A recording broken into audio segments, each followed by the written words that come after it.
Welcome to 15 Minutes in the Book of Revelation. I'm Pastor Chester Hitchcock, and in this video, we are dealing with chapter 15. It is the first of two parts dealing with the seven last plagues. The seven last plagues are one of the most fearful sections of the book of Revelation, and I say that with a bit of sadness in my heart. Why? Because generally when people think about the book of Revelation, fear is the emotion that is stirred up in their mind. And it makes me sad because it really shouldn't be that way. This is a result of well-intentioned but poorly trained or educated evangelists who preach about this awesome book. And I'm not saying that the plagues or bold judgments are not fearful. What I am saying is that typically the focus when looking at these passages is misguided.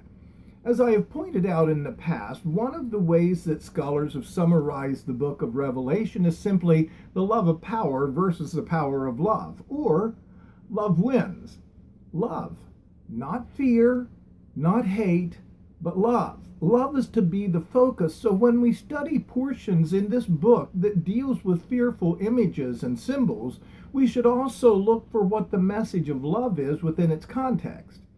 Chapter 15 is the shortest chapter in this book, and some scholars suggest that the scene or the chapter transitions not at verse 1 but at verse 5, because verse 5 actually seems to begin the judgment and punishment. I disagree. I believe that the scene or the chapter does actually begin with verse 1, because first, verse 1 introduces a topic. Rather than just being a preview of the scene or the topic of the plagues, it seems to launch it with a statement of assurance and encouragement. Verse 1 makes it clear that John saw seven angels with seven last plagues. And as I noted in the last video, John intersperses good news in the midst of bad. Just like in Revelation chapter 14, he showed a brief glimpse of the redeemed, the 144,000, in between the mark of the beast in chapter 13 and the plagues that begin in chapter 15 and go through chapter 16.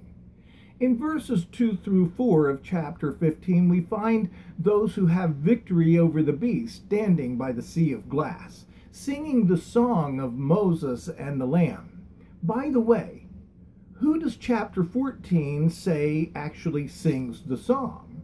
Well, it's 144,000, and no one else can sing the song except the 144,000. But do you see what I see right here in chapter 15, verses 3 and 4? The words of the song of Moses and the Lamb. How can that be? How can the 144,000 be the only ones who can sing the song if we have the words right here before us? Well, it's actually more simple than what you might think, and you might have already heard me explain this in an earlier video, but if you've been following the picture so far, the pattern that has repeated itself time and time again so that we can pick it up, it kind of goes like this. Beginning all the way back with chapter 7, the 144,000 and the great multitude are both pictures of the redeemed from all of the ages. They have overcome 666, which is symbolic of mankind opposed to God. They have done this in all ages. From the crucifixion of Christ, we have had the gospel declared and confirmed. The seven churches in Revelation 2 and 3 show the strength and the weaknesses of God's people from the cross to the second coming. The seven seals declare the difficulties that will face the church of God from the cross to the second coming. The seven trumpets are warnings to the world from the cross to the second coming. And here in chapter 15, we come to the seven plagues that go through chapter 16. Will they follow the same pattern, showing a different paradigm of life between the cross and the second coming, as the churches and the seals and the trumpets share the same time period from a different perspective? Or will it break that pattern and require a totally different hermeneutic, meaning a different principle of interpretation? It seems to me that it makes sense that they will follow the same pattern. Therefore, all of the redeemed from the earth will get to sing the song, but those who have not experienced redemption, such as the angels, even with the words before them, they will not be able to sing it quite like the redeemed. It's like me trying to sing a Negro spiritual. I might be able to sing the words. I might even be able to follow the music, but I will never be able to sing a Negro spiritual like African Americans who they or their ancestors have experienced slavery. I just can't do it. So before we get to each of these historically terrifying plagues, often used by well-intentioned but ill-informed evangelists to scare the hell out of as many people as possible, let's make note of the fact that John the Revelator places yet another brief glimpse of glory for assuring and encouraging God's children before revealing the plagues that haunt believers, the 7 last plagues. And let's also remember, we have seen over and over again that the last days begin at the cross. Could the plagues begin at the cross, making them the last plagues in reference to all of the plagues that fell upon mankind during the Old Testament era? Well, we'll see. But before we get to those plagues, which are actually in chapter 16, let's consider the Old Testament Song of Moses in Exodus chapter 15 in comparison to the Song of Moses and the Lamb here in Revelation chapter 15. Exodus chapter 15 has a strong theme of victory that shines like the sun, that is the basis for praise and adoration in the Song of Moses. God is great and merciful and worthy of glory, and Revelation chapter 15 shares that same theme of victory. This time the praise and the adoration is a result of God giving victory to those who have struggled with the beast. The song celebrates God's righteous redemption activity, beginning with Moses and culminating with the Lamb. Now follow me closely here. There are not 2 songs in Revelation chapter 15, one of Moses and one of the Lamb, but there is one song, a song of deliverance of which Moses and the people sang in Exodus chapter 15 that pointed forward to the deliverance wrought by the Lamb. Notice closely what is happening here. We have proven several times in the past videos that the last days began at the cross. We have noted that the 7 churches, the 7 seals, the 7 trumpets represent the events on earth, both in the church as well as among the wicked. The pattern has been consistent. The same will be true for the 7 last plagues, only as with what we have seen happening throughout the book of Revelation, there is always a deepening and a broadening of the understanding. And here in chapter 15, where we are celebrating deliverance by the Lamb, we could just as easily find the song of victory to be just the song of the Lamb. Just like in Exodus we find the song of Moses, but instead we find the song of Moses and the Lamb. Robert Mounce, in his commentary on the book of Revelation, here is a copy of it, says this way: practically every phrase in the hymn comes from the rich vocabulary of the Old Testament. Clearly, Jesus didn't die just to save those who came after him from the cross to the second coming. Jesus' sacrifice provides deliverance for all mankind down through the ages, including those who were led through the wilderness by Moses. Robert Mounce also writes this about that song: the rhetorical question raised, "Who shall not fear, O Lord, and glorify thy name?" Mounce continues, quote, "Universal recognition of Jehovah as the one true God is a common expectation in the Old Testament," end quote. So here, John adapts this expression in the New Testament as he prepares to describe the 7 last plagues. Why? Simple. John is expanding this pattern of 7s to represent more than just the last days with the concept of a few short days or weeks or months or years just prior to the second coming, as many try to see these 7 last plagues. He is even expanding this pattern beyond the last days with the concept of just a New Testament era from the cross to the second coming. Jesus died for those who died in the wilderness in the days of Moses. Jesus died for those who died before the flood. Jesus died for those who died as a result of the sin committed in Eden, when God told Adam and Eve, "In the day that you eat of the forbidden fruit, you will surely die." In the day that they ate of that forbidden fruit, their days were numbered. Eternity was lost for a period of time. their days as they knew them were over, and from that day on, their last days began. Revelation chapter 13, verse 8 says that the Lamb was, quote, slain from the foundation of the world. The book of Revelation is clearly not about a concept of the last days in regard to a few days before the second coming, or for that matter, from the cross to the second coming. Revelation chapter 13, verse 8 shows us that its message is about the last days that began the very day that the forbidden fruit was eaten. The seven churches don't just describe the strengths and weaknesses of God's people in the first century, not just the strengths and weaknesses of God's people from the cross to the second coming, but the strengths and the weaknesses of God's people from Eden until the end.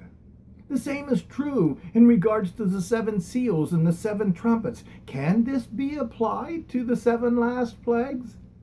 If so, why then would they be called the seven last plagues?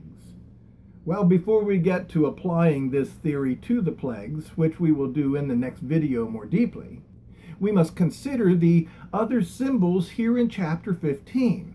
Verse 5 of chapter 15 begins after these things. That is, after the song of Moses and the Lamb, John sees the heavenly temple open and seven angels come forth. And Mount says that the temple is more closely defined as a tabernacle of the testimony. In other words, it is a reference of the ancient tabernacle in the wilderness. Verse 6 tells us that the angels who have the seven bowl judgments are clothed with bright linen and golden bands. These symbols denote the noble and sacred nature of their office and their priestly function. Verse 7 speaks of the four living creatures giving the bowls to the angels. These four living creatures are mentioned no less than 7 times in the book of Revelation, and we find their symbols from several places in the Old Testament as a sort of guardian of God's throne and his presence, and a sort of mediator between God and man. And verse 8, in the final verse of chapter 15, we find that the temple is filled with smoke. The smoke symbolizes the glory and the power of God. When God descended upon Mount Sinai, there was smoke that ascended as a great furnace. Exodus chapter 19, verse 8. When the glory of God filled the tabernacle in the wilderness, a cloud filled the tabernacle. Exodus 40, verse 34. In Isaiah chapter 6, verse 4, Isaiah sees a vision of the heavenly temple where God is adored by the seraphim, followed by smoke that filled the sanctuary. Here in Revelation chapter 15, verse 8, it says, the temple was filled with smoke from the glory of God and from his power, and no one was able to enter until the 7 plagues of the 7 angels were completed. The temple was filled with smoke because the Lord and all of his power was in his temple. The beloved song that many churches sing fits well here. The Lord is in his holy temple. The Lord is in his holy temple. Let all the earth keep silence. Let all the earth keep silence before him. Keep silence before him. It fits really well here because it comes from Habakkuk chapter 2, verse 20, the last verse of chapter 2 of Habakkuk. And nearly the entire chapter is a list of woes upon the wicked. God tells Habakkuk that the just shall live by faith in Habakkuk chapter 2, verse 4.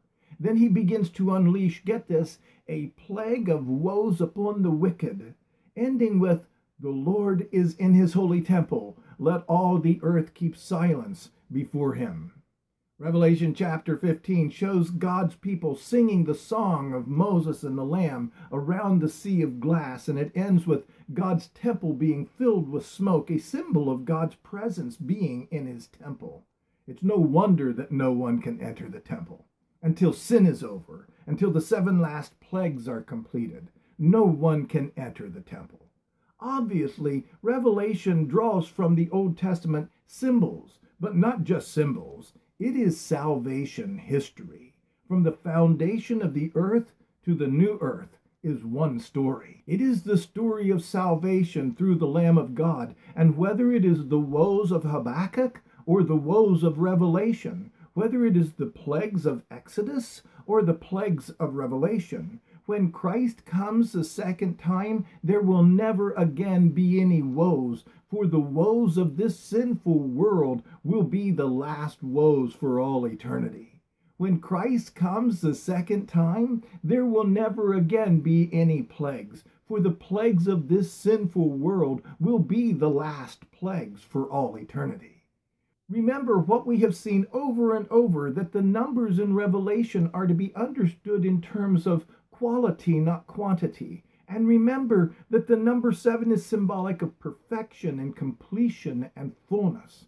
Therefore, the 7 last plagues do not have to be limited to a number of plagues, but rather the fullness and completion of all plagues inflicted upon all mankind through all the ages. But here is the real clincher for this view. One of the biggest problems with some of the more traditional views of the 7 last plagues is the idea that since we haven't seen any of these plagues yet, we can be certain that the second coming isn't going to happen today or tomorrow. That is a fatal deception. Why get ready for Jesus to come if we know that it isn't going to happen today or tomorrow? Why declare the imminent return of Christ, that is, the soon return, if we know that it's not really all that imminent? So in conclusion of part 1 of the 7 last plagues, let's keep in mind that the topic runs through chapters 15 and 16. Chapter 15 isn't just a prelude to the plagues, it is the launching of the most important message about the plagues, namely that of singing the song of Moses and the Lamb. Moses, because he represents the Old Testament deliverer from the bondage of Egypt. The Lamb, because the culmination of all deliverance is found in Jesus. Secondly, Revelation draws from the Old Testament more than just symbols. Revelation paints the entire salvation story from Eden lost to Eden restored.